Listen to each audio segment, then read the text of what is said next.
ભગવાન જગન્નાથજીની 149મી રથયાત્રા 16 જુલાઈના રોજ નીકળવાની છે.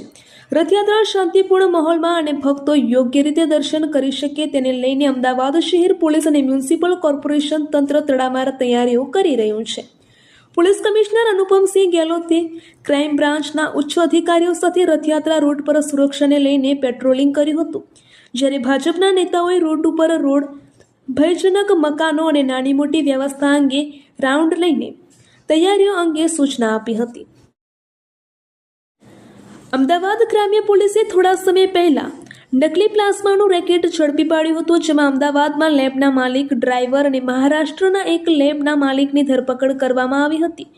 ત્યારે પોલીસ તપાસ દરમિયાન વધુ 3 આરોપીની ધરપકડ કરવામાં આવી છે, જે મહારાષ્ટ્રમાં જ લેબ ચલાવતા હતા. આ ઉપરાંત એક ડ્રાઈવરની પણ ધરપકડ કરવામાં આવી છે. આરોપીઓ માત્ર ગુજરાત કે મહારાષ્ટ્ર જ નહીં પરંતુ બેંગ્લોરમાં પણ નકલી પ્લાઝમા વેચતા હતા. અત્યાર સુધી કુલ 1700થી વધુ પ્લાઝમા યુનિટ વેચ્યા હોવાનું સામે આવ્યું છે.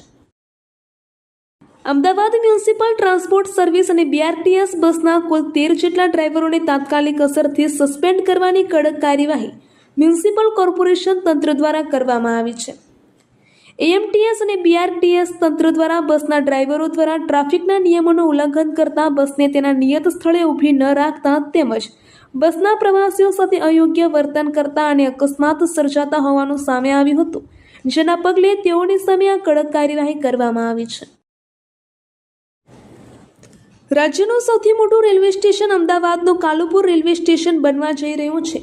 કાલુપુર રેલવે સ્ટેશનની સાથે Ahmedabad Mumbai bullet train project પણ ચાલી રહ્યો છે. ત્યારે લાખોની સંખ્યામાં મુસાફરોની અવરજવરને ધ્યાનમાં રાખીને સરસપુર પ્લેટફોર્મ નંબર 12 તરફ કાલુપુર રેલવે સ્ટેશનને જોડતા હયાત 12 મીટરના રોડને 30 મીટર કરવા અંગેની દરખાસ્ત આજે મળનારી સ્ટેન્ડિંગ કમિટીની બેઠકમાં લેવામાં આવશે.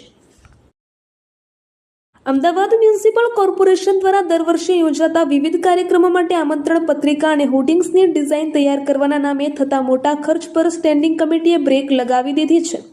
આ કામગીરી માટે આશરે 60 લાખ રૂપિયાનો જંગી ખર્ચ કરવાની દરખાસ્તને સ્ટેન્ડિંગ કમિટીના ચેરમેન કમલેશ પટેલ દ્વારા મંજૂર કરવામાં આવી નથી.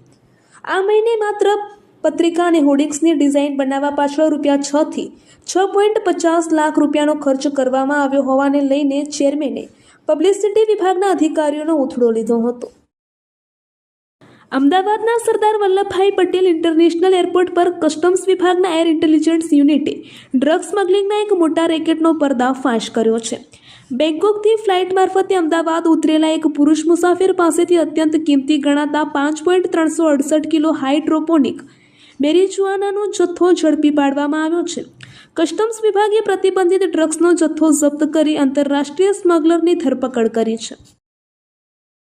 છોટાઉદેપુરમાં આવેલી ગાયત્રી નર્સિંગ કોલેજમાં ગેરરીતિ આચરવામાં આવતી હોવાથી વિદ્યાર્થી નેતા યુવરાજસિંહ જડેજા દ્વારા આક્ષેપ કરાયો છે. ગુજરાત નર્સિંગ કાઉન્સિલ પર પહોંચી આવેદનપત્ર પાઠવવામાં આવ્યું હતું. ગુજરાત નર્સિંગ કોલેજમાં રજૂઆત કરવા પહોંચેલા યુવરાજસિંહ જડેજાએ છોટાઉદેપુર સ્થિત ગાયત્રી નર્સિંગ કોલેજ સામે ગંભીર આક્ષેપ કરતા જણાવ્યું હતું કે BSc નર્સિંગ કોર્સની મંજૂરી ન હોવા છતાં વિદ્યાર્થીઓને પ્રવેશ આપી તેમના ભવિષ્ય સાથે છેડા કરવામાં આવી રહ્યા છે. થરાદ-ધાનેરા હાઈવે પર ઓઇલ મિલ નજીક આજે કાર અને બાઇક વચ્ચે ગંભીર અકસ્માત સર્જાતા વિસ્તારમાં અફરાતફરીનો માહોલ સર્જાયો હતો. અકસ્માતમાં ખીસડા ગામના બાઇક ચાલક ગંભીર રીતે ઇજાગ્રસ્ત થયા હતા. અકસ્માતની ઘટના પગલે મોટી સંખ્યામાં લોકો સ્થળ પર એકત્રિત થઈ ગયા હતા, જેના કારણે હાઈવે પર થોડા સમય માટે ટ્રાફિક પણ જામ થઈ ગયો હતો. પાટણ જિલ્લાના રાધનપુર ખાતે નાના ઠાકોરવાસમાં પોલીસે દરોડો પાડી 9.690 કિલોગ્રામ ગાંજા સાથે 2 ઇસમોને ઝડપી પાડ્યા છે.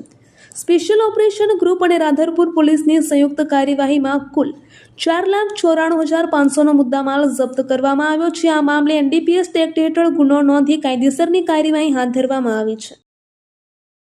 અરવલ્લી જિલ્લાના મેઘરજ તાલુકાના રેલાવાડા ગામમાં ચોરીનો પ્રયાસ નિષ્ફળ રહ્યો હતો.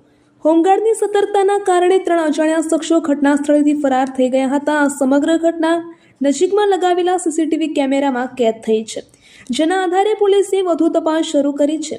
આ ઘટના બાદ પંચાયત કચેરી નજીકથી એક બિનવારસી બાઇક મળી આવી હતી. પોલીસે બાઇકની તપાસ કરતા તેમાંથી અંદાજે 1.151 કિલોગ્રામ વજનની ચાંદીની 163 વિવિધ વસ્તુઓ મળી આવી હતી. જપ્ત કરેલી ચાંદીની વસ્તુઓની અંદાજિત કિંમત રૂપિયા 1.21 લાખથી વધુની આંકવામાં આવી રહી છે.